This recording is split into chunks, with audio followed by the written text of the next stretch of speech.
সোনার তরী রবীন্দ্রনাথ ঠাকুর। গগনে গরজে মেঘ, ঘন বর্ষা, কূলে একা বসে আছি নাহি ভরসা। এখানে মূলত বর্ষাকাল দিয়ে কবিতাটা শুরু করা হয়েছে, কারণ এই কবিতাটার মধ্যে জীবন এবং সময়ের একটা যে প্রতিকূল ব্যাপার আছে, এদের মধ্যে যে একটা সাপে নেউলে ব্যাপার আছে, মানে একটা অন্যটার সঙ্গে সাংঘর্ষিক, সেই ব্যাপারটাকে বোঝানোর জন্য সবার প্রথমে এমন একটা ঋতুকে সিলেক্ট করেছেন রবীন্দ্রনাথ ঠাকুর, যে সেই ঋতুটাও ঠিক এই রকম, সেই ঋতুর প্রকৃতিটাও ঠিক একই রকম।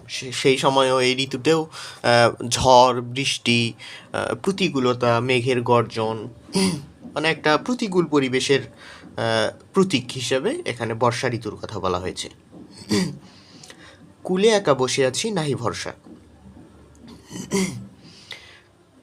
কুল শব্দের অর্থ হচ্ছে ইহজগৎ, অর্থাৎ দুইটা জগৎ, ইহজগৎ পরজগৎ। এখানে কুল বলতে বোঝানো হয়েছে যে নদীর এই পার ওই পার। এই পার হচ্ছে, এখানে কুল বলতে মূলত এই পার বোঝানো হয়েছে, অর্থাৎ যে একদম পাড়ের শেষে চলে আসছে, সারাটা পথ অতিক্রম করে নদীর একদম শেষে চলে আসছে, অর্থাৎ যে জীবনের একদম শেষ মুহূর্তে চলে আসছে, মৃত্যুর কাছাকাছি। কুলে একা বসে আছি নাহি ভরসা। নাহি ভরসা বলতে শঙ্কা বোঝাতে, অর্থাৎ কোনো নিশ্চয়তা নাই, যে কোনো মুহূর্তে জীবন চলে যাবে।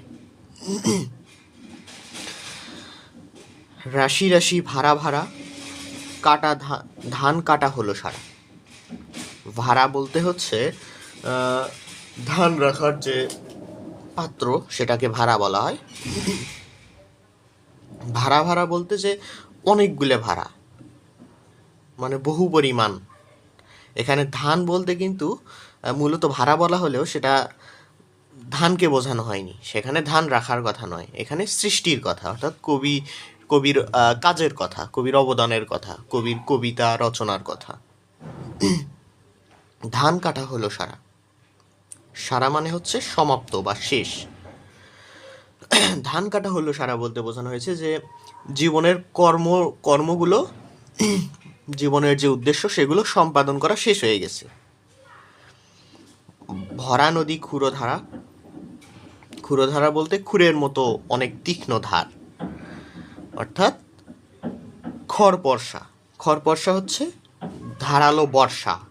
ওই তো প্রাচীনকালে যখন মধ্যযুগে যখন হইতো, যুদ্ধ হইতো, তখন বন্দুক ছিল না, সেই সময় বর্ষা ব্যবহার করা হতো, তীরের মতো, কিন্তু ওটা বড়, বল্লম যেটা বোঝানো হয়, সেই বর্ষা, ধারালো বর্ষার কথা বলা হয়েছে। অর্থাৎ ক্ষুরধারা, ভরা নদী ক্ষুরধারা খড়পর্শা বলতে জীবনের যে একটা গতিশীলতা, জীবনের সময়টা যেমন যাচ্ছেই, কেউ আটকাইতে পারতেছে না, এটাকে বোঝানো হয়েছে যে এটা ক্ষুরধারা নদীর মতো, মানে অনেক স্রোত আলা নদী যেমন কেউ আটকাতে পারে না বাদ দিয়ে, ঠিক সেই রকম জীবনের সময়টাও চলে যাচ্ছে। কাটিতে কাটিতে ধান এলো বর্ষা। অর্থাৎ যে জীবনের যে কাজগুলো, উদ্দেশ্যগুলো ছিল জন্মের পর থেকে, সেই কাজগুলো করতে করতে করতে করতে কখন জানি এক সময় জীবনের সময়টা শেষ হয়ে গেল, অর্থাৎ বর্ষা চলে এলো, সেটাকেই বোঝানো হয়েছে। সাঙ্গ, অর্থাৎ সমাপ্ত হয়ে গেল, জীবনের সময়টা শেষ হয়ে এসেছে। একখানি ছোট ক্ষেত আমি একেলা। এখানে ছোট ক্ষেত বলতে বোঝানো হয়েছে যে জীবনটা ক্ষণস্থায়ী, যে জীবনটা অল্প অল্প সময়, জীবনটা যে পার করে এলো কবি, সেই জীবনটা এখন পার করে আসার পরে কবি বুঝলো যে এটা একটা ছোট ক্ষেত, অর্থাৎ যে এটা জীবনটা খুবই ক্ষণস্থায়ী, খুবই অল্প সময়ের জন্য। আমি একেলা বলতে কবির জীবনে অনেকে এসেছে, অনেকে গেছে, কিন্তু কেউ চিরস্থায়ী হয়নি, অর্থাৎ কবি যেমন একলা এসেছিল, একলাই আছে। চারিদিকে বাঁকা জল করিছে খেলা। বাঁকা জল বলতে হচ্ছে অনন্তকাল বা মহাকালের প্রতীক, বা বাঁকা জল, যে এমন একটা, এমন বলে না যে বাঁকা মানুষ,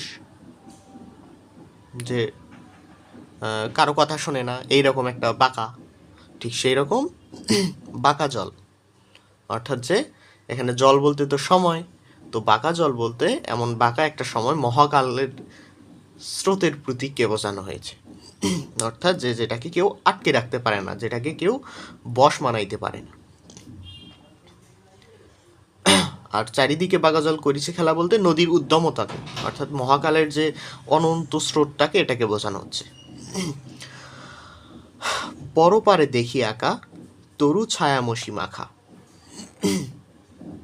গ্রামখানি মেঘে ঢাকা, প্রভাত বেলা। অর্থাৎ যে এই দিকে যখন প্রভাত বেলা বলতে প্রভাতে কি হয়, নতুন সূর্য ওঠে না, ঠিক তেমনি পৃথিবীতে নতুন নতুন জীবন আসতেছে। আর কবির মতো যারা ছিল, যাদের কাজগুলো জীবনের সময়টা ফুরিয়ে এসেছে, তারা দেখতে পায় যে তারা এখন কুলে চলে এসেছে একদম শেষ প্রান্তে। সেই সময় তারা দেখতে পায় যে ওই পারে, অর্থাৎ পরকালটাকে এখানে বোঝানো হয়েছে যে পরকালটা তাদের কাছে আবছা, তারা পরকাল সম্পর্কে কিছুই জানে না।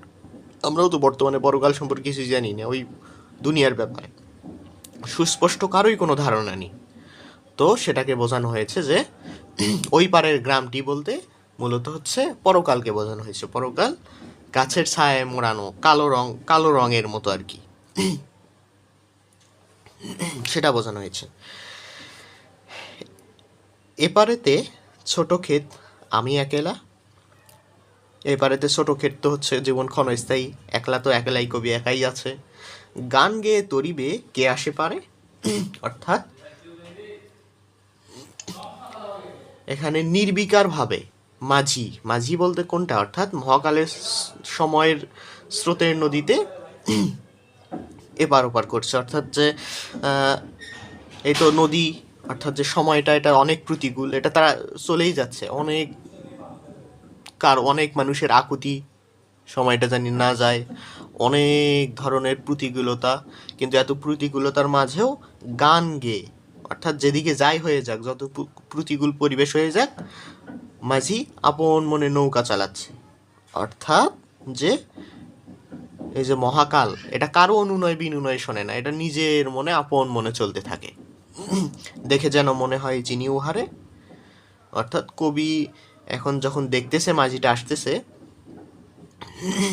যে সময়ের, এখানে মাঝি বলতে মূলত হচ্ছে সময়ের যে স্রোতটা, সময়ের স্রোতের ওপর যে চলে যাচ্ছে সব কিছু, এটাকে কবি তো আগে থেকেই দেখেই আসছে যে অনেক মানুষ আসছে, অনেক মানুষ চলে গেছে। অর্থাৎ এই বিষয়টাকে ওনার মনে হচ্ছে যে উনি চেনে, কিন্তু উনি নিশ্চিত নয় যে এটা অবশ্যই চেনে, এমন নয়, উনি একটা মানে দ্বিধাদ্বন্দ্বের মধ্যে আছে। ভরা পাল চলে যায় কোনো দিকে নাহি যায়, অর্থাৎ কোথাও কোনো দৃষ্টিপাত করে না, কোনো দিকে দেখার নাই, সেই সময় নিজের মতো চলতেই আছে, নির্বিকার নির্লোভ, কেউ তাকে লোভ দিয়ে আটকাইতে পারে না।